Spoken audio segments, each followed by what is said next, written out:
আইবুড়ো ভাতের খাওয়া দাওয়ার মেনু শেয়ার করছি।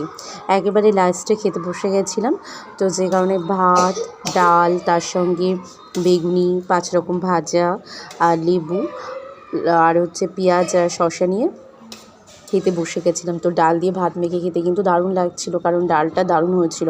আর তার সঙ্গে বেগুনি তো অপূর্ব কম্বিনেশন, আমার খুবই ভালো লাগে ডাল দিয়ে বেগুনি দিয়ে খেতে। আর তারপর এখানে নিয়েছিলাম গলদা চিংড়ি। এই গলদা চিংড়ির মালাইকারিটা মানে দুর্দান্ত হয়েছিল, একদম মিষ্টি মিষ্টি একটা ফ্লেভার ছিল। আর তার সঙ্গে নারকেল ছিল, একটু পোস্ত ছিল, তো অসাধারণ লাগছিল। আর তারপর এটা ছিল হচ্ছে পাঙাশ ট্যাংরা মাছ। আর পাঙাশ ট্যাংরা মাছ তো আমার ছেলের খেতে খুব পছন্দ হয়, আর আমিও খেতে খুব পছন্দ করি। আর তার সঙ্গে যেহেতু ভাইয়ের আইবুড়ো ভাত ছিল, তো ভাইও খেতে খুব পছন্দ করে বলে পাঙাশ ট্যাংরা মাছটা রান্না হয়েছিল। আর এরপর আমি নিয়েছিলাম কাতলা মাছ দিয়ে মাটির আলু বা বড় আলু দিয়ে তরকারি।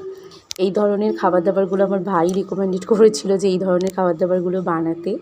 তো এই ধরনের খাবার দাবারই ও বেশি খেতে পছন্দ করে, তো সেই জন্য এই ধরনের খাবার দাবারই কিন্তু বানানো হয়েছিল। তো এই মাছটাও কিন্তু দারুণ ফ্রেশ ছিল আর দারুণ খেতে লাগছিল। আর এরপর ছিল দেশি মোরগের মাংস।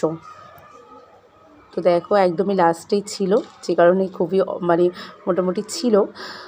তো আমার খাওয়ার পরে আর তেমন কেউই বাকি ছিল না, তো লাস্টে যা ছিল আমি অল্প করে নিলাম। তো এই মুরগির মাংসটা খেতেও কিন্তু দারুণ লাগছিল। আর লাস্টে গরমও ছিল, কিন্তু খুব একটা ঠান্ডাও হয়ে গেছিলো না, তো যে কারণে খেতে বেশ ভালো লাগছিল। আর দেশি মুরগির মাংস তো এমনিই বেশ টেস্টি লাগে, তো ভাতের সঙ্গে দারুণ লাগছিলো। আর এছাড়াও মিষ্টি ছিল, আমি